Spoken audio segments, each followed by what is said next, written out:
អ្នកដែលកើតនៅឆ្នាំខាលខមមិនលេខសំណាងរាសីសម្រាប់ខែមេសាខែ4អ្នកដែលកើតឆ្នាំខាលលេខ311ចំណែកពណ៌សំណាងគឺពណ៌សបាទអ្នកដែលកើតឆ្នាំខាលលេខសំណាងលេខ311ពណ៌សំណាងគឺពណ៌សបាទខមមិនលេខ311ហើយពណ៌សំណាងគឺពណ៌សលោកអ្នកដែលកើតនៅឆ្នាំខាលបើនិយាយពីរាសីនៅក្នុងខែ4គឺដើមខែលោកអ្នកនឹងមានគេស្ដីបន្ទប់បាទនឹងត្រូវគេស្ដីបន្ទប់ឬក៏ពាក្យខ្មែរតែងតែនិយាយថាដើមខែត្រូវមាត់បាទអញ្ចឹងមិនថាត្រូវមាត់ជាមួយនឹងខាងលើឬមួយក៏ត្រូវមាត់ជាមួយនឹងក្រុមគ្រួសារទេពីព្រោះយើងវាមានរឿងកន្លងមកដែលយើងមិនបាននិយាយយើងមិនបានតែចេញឲ្យអ្នកនៅជុំវិញខ្លួនយើងដឹងដល់ពេលឥឡូវវាផ្ទុះរឿងវាធ្វើឲ្យគេស្ដីបន្ទោសយើងប៉ុន្តែវាជារឿងមួយដែលអាក្រក់ដែលគេស្ដីបន្ទោសយើងប៉ុន្តែវាក៏ជារឿងមួយដែលល្អដែលយើងនឹងត្រូវបានគេដឹងណាបងប្អូនដល់ពេលគេដឹងគេស្ដីគេជេរទៅវាធូរដែរព្រោះរឿងវាលាក់យូរហើយចឹងអ្នកដែលកើតឆ្នាំខាលនេះយើងដឹងស្រាប់ហើយថាជាមនុស្សរឹងមាំគឺជាមនុស្សមួយដែលល្អប៉ុន្តែក៏ជាមនុស្សមួយដែលមានការលាក់ច្រើនដែរព្រោះរឹងមាំខ្លាចគេថាខ្សោយចឹងក៏លាក់តែឥឡូវត្រូវបានផ្ទុះរឿងឲ្យដើមខែបាទត្រូវបានផ្ទុះរឿងឲ្យត្រូវបានគេស្ដីបន្ទោសត្រូវបានគេថាឲ្យអីជាដើមចឹងទៅប៉ុន្តែក៏ទៅតាមដំណើរនឹងទៅមិនជាអ្វីទេណាបាទរឿងដែលវាប្រងកើតគឺវាកើតដែរអត់មានបញ្ហាទេចឹងរឿងតាំងតែតិចគេថាឲ្យគាត់ថាទៅប៉ុន្តែយើងពេលគេស្ដីឲ្យកំពនៅងាប់ឲ្យស្ងៀមណាអានឹងបានហើយបើសិនជាតគឺដឹងថាចប់ហើយបាទគេថាទៅជាអូខេដែរល្អហើយណាបាទកុំគេឲ្យថាកុំច្រឡោតអត់បានទេបងប្អូនណាព្រោះអ្នកនៃការចាំខាលនេះវាអាចយកទៅធម៌មកជីវិតដែរចឹងអាចយកទៅធម៌ប្រកទៀតទៅក៏វាមិនជាអ្វីដែរបាទចឹងអ្នកការចាំខាលដើមខែត្រូវគេស្ដីបន្ទោសត្រូវគេថាឲ្យដោយសារវាអាចធ្លាយនៅរឿងមួយចំនួនដែលយើងលាក់ជាយូរមកហើយបាទចឹងអ្នកនៃការចាំខាលតដែរបងប្អូនក្មួយពីថ្ងៃទី8ដល់ថ្ងៃទី10បាទពីថ្ងៃទី8ដល់ថ្ងៃទី10ខែមេសាអ្នកដែលកើតនៅឆ្នាំខាលនេះគឺបាត់លុយបាទអ្នកដែលកើតនៅឆ្នាំខាលពីថ្ងៃទី8ដល់ថ្ងៃទី10បាត់លុយអញ្ចឹងបងប្អូនកូនក្មួយបើដឹងថាពីថ្ងៃ8ដល់ថ្ងៃ10បាច់លុយហ្នឹងគឺសុំពីឥឡូវនេះបាទប្រយ័ត្នប្រយែងយើងលុយកាក់បន្តិចបាទចាយវាអីឲ្យបាត់ព្រៀនចាយវាអីឲ្យគិតណាបាទបើមិនដូចឆ្លងទេគឺมันអាចមានគេហៅថាលុយចាយច្រើនទេអញ្ចឹងពីថ្ងៃទី8ដល់ថ្ងៃទី10ខែមេសាហ្នឹងអ្នកដែលកើតឆ្នាំខាលគឺប្រយ័ត្នប្រយែងរឿងលុយកាក់បន្តិចបាទបើមិនអញ្ចឹងទេគឺនឹងមានបញ្ហាបាច់លុយអញ្ចឹងលុយចាយអត់ជុំមិនជាដើមអញ្ចឹងគឺត្រូវតែក្បត់រៀនតិចណាបាទកុំខ្ជិះខ្ជាយព្រោះអ្នកកើតឆ្នាំខាលចិត្តល្អបាទអ្នកដែលកើតឆ្នាំខាលដដែលបងប្អូនកូនក្មួយណាពីថ្ងៃទី13ដល់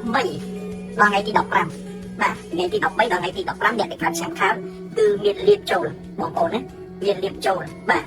មានលៀបចូលមានគេឲ្យលុយឬមួយក៏គេឲ្យកាដូឲ្យរង្វាន់អីជាដើមអញ្ចឹងពីថ្ងៃ13ដល់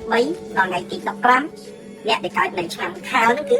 នឹងមានលៀបចូលតាមរយៈដូចថាគូស្នេហ៍ឲ្យជាកាដូឬមួយក៏គេឲ្យជាលុយកាក់អីជាដើមមកដល់ជាអញ្ចឹងអ្នកដែលកើតនៅឆ្នាំខាលនោះគឺនឹងមានលៀបនឹងមានជ័យចូលហើយអញ្ចឹងខ្ញុំសូមជូនពរដល់លោកអ្នកដែលកើតនៅឆ្នាំខាលទាំងអស់នោះគឺសូមឲ្យហេងសូមឲ្យកាកបសូមឲ្យទទួលបាននៅលៀបសំណាងច្រើនជាអតិបរមាសូមឲ្យហេងទាំងអស់គ្នាណាបាទអ្នកដែលកើតឆ្នាំខាលដដែលបងប្អូនពីថ្ងៃទី18ដល់ថ្ងៃទី20បាទអ្នកដែលកើតឆ្នាំខាលពីថ្ងៃទី18ដល់ថ្ងៃ20ប្រយ័ត្នប្រយែងក្នុងការធ្វើដំណើរតិចបងប្អូនណាបាទប្រយ័ត្នប្រយែងក្នុងការធ្វើដំណើរមិនថាផ្លូវចិត្តផ្លូវឆ្ងាយទេនៅលើដងផ្លូវបងប្អូនត្រូវប្រយ័ត្នតែមែនតើណាបើបកដោយមានការប្រុងប្រយ័ត្នប៉ុន្តែបើថាគ្រោះវាមកដល់ហើយទោះបីជាយើងមានការប្រុងប្រយ័ត្នយ៉ាងណាក៏ដោយក៏វាអាចនឹងមានបញ្ហាណាមួយកើតឡើងចេះអ្នកដែលកើតនៅឆ្នាំខាលបើអាចណាកុំចេញទៅណា18 19 20សំណុំនៅក្នុងផ្ទះទៅឬមួយក៏ទៅចិត្តអីក៏យើងប្រយ័ត្នប្រយែងតែមិនដល់ឆ្ងាយមិនគួរណាធ្វើដំណើរនៅពេលយប់ទេវាអាចមានរឿងផ្ទុះឡើងដោយយថាហើយបាទគ្រោះថ្នាក់អីអញ្ចឹងណាប្រយ័ត្នទៅណាអ្នកការឆ្នាំខាលគឺសូមប្រយ័ត្នប្រយែងចុះពីថ្ងៃទី18ដល់ថ្ងៃទី20បាទអ្នកដែលកើតឆ្នាំខាលណាបានឃើញវីដេអូនេះហើយកុំភ្លេចលេខសំណាងរបស់ខ្លួនគឺលេខ311បងប្អូនណាបាទលេខ311គឺជាលេខសំណាងសូមខមមិនលេខ311ដែលជាលេខសំណាងហើយពណ៌សំណាងគឺពណ៌សអញ្ចឹងខមមិនលេខ311ហើយshare វីដេអូលោកគ្រូមហាជុំដាក់លេខ311ហើយពណ៌សំណាងយើងអាចពាក់អាវពណ៌សដើម្បីយកហេតុនៅក្នុងខែ4នេះផងដែរបាទអញ្ចឹងពីថ្ងៃ18ដល់ថ្ងៃទី20អ្នកដែលកើតនៅឆ្នាំខាលនោះកុំដល់ឆ្ងាយបាទហើយ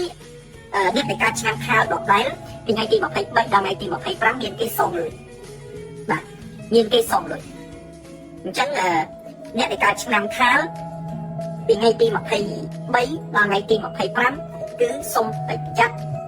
បាទពីថ្ងៃទី23ដល់ថ្ងៃទី25គឺមានគេសុំលុយ ចឹងលៀបបាទមានគេសំមួយគឺហេងមានលៀបចូលហើយបាទអូម្នាក់ឥឡូវនេះគេច្បាស់ដូចតែសំដែរជាពិសេសអ្នកការចាំខាតបងមកជីវិតបងប្អូនណាបាទគេច្បាស់គឺគេអត់សំទៅមើលនឹងកម្មទៅមកបាទប៉ុន្តែមិនអីទេបងប្អូនអ្នកដែលកើតនៅចាំខាតគឺពីថ្ងៃទី23ដល់ថ្ងៃ25មានគេសំមួយអ្នកដែលកើតចាំខាតតតែបងប្អូនណាចំខែប្រយ័ត្នមានស្នេហាត្រីកោណបាទប្រយ័ត្នមានស្នេហាត្រីកោណស្នេហាត្រីកោណនោះหมายថាការផាត់ក្បត់ឬមួយក៏អាចមានបញ្ហាចិត្តយើងហ្នឹងវារៀលឬមួយក៏គេក្បត់ទៀតចឹងបងប្អូនយល់ថាពាក្យថាស្នេហាត្រីកោណនេះបាទស្នេហាត្រីកោណនេះหมายថាស្នេហាมันមាន2នាក់មែនទេហើយបន្លែ13នាក់គេហៅត្រីកោណហ្នឹងអានេះប្រយ័ត្នប្រយែងឬមួយក៏វាអាចនឹងមានត្រៀមខ្លួនទទួលឬមួយក៏យើងហ្នឹងខ្លួនយើងហ្នឹងគេលុយយើងទៅខូចមាននេះមានមកទៅគូស្នេហ៍របស់យើងគេចាប់បានវាអាចធ្វើយើងមានរឿងបាទអញ្ចឹងក៏ប្រយ័ត្នប្រយែងតិចទៅចុងខែប្រយ័ត្នមានស្នេហាត្រីកោណបាទជាសារណាព្រោះលេខគេប្រាប់អញ្ចឹងចឹងសុំតែបងមានរឿងនឹងកើតឡើងគេចោះហើយក៏ស្មោះត្រង់ជាមួយប្តីប្រពន្ធទៅក៏មានការផាត់ក្បត់គ្នាបាទនារីដែលស្រុកខ្មែរគឺដូចជាមិនមានការផាត់ក្បត់ប្តីទេគេច្រើនណាស់100នាក់មានមួយទេស្អីក្បត់ប្រុសប៉ុន្តែ1000នាក់គឺទាំង1000ភាគច្រើនគឺបុរសតែងតែក្បត់ចិត្តនារីបាទមានសេចក្តីឈឺចាប់នារីបាទពេលដែលប្រុសក្បត់ចិត្តស្អីដូចគ្នាណាគេថាអីទេធម្មតាបាទនៅក្នុង Facebook ឯងធម្មតាតែបើសិនជាស្អីគាត់ចិត្តប្រុសវាជាផ្ទៃកដាសាអាចយកទៅធေါ်ណាបាទឧទាហរណ៍ថាប្តីមានស្អីទៅដេកទៅខូចគ្នាជាមួយនឹងនារីស្រាប់តែប្រពន្ធនឹងចាប់បានគេដៃជាបរិសុទ្ធគេជេរតែនារីហើយមិនថាព្រមនឹងវាខូចដែរមិនក៏មិនជេរវាផងយល់ទេបងប្អូនគិតរឿងហ្នឹងយល់ស្របទេបាទចឹងអត់អីទេណាចឹងបងប្អូនអ្នកដែលការឆាំខាខមមិនលេខសំណាងលេខ311ចំណែកពណ៌សំណាងគឺ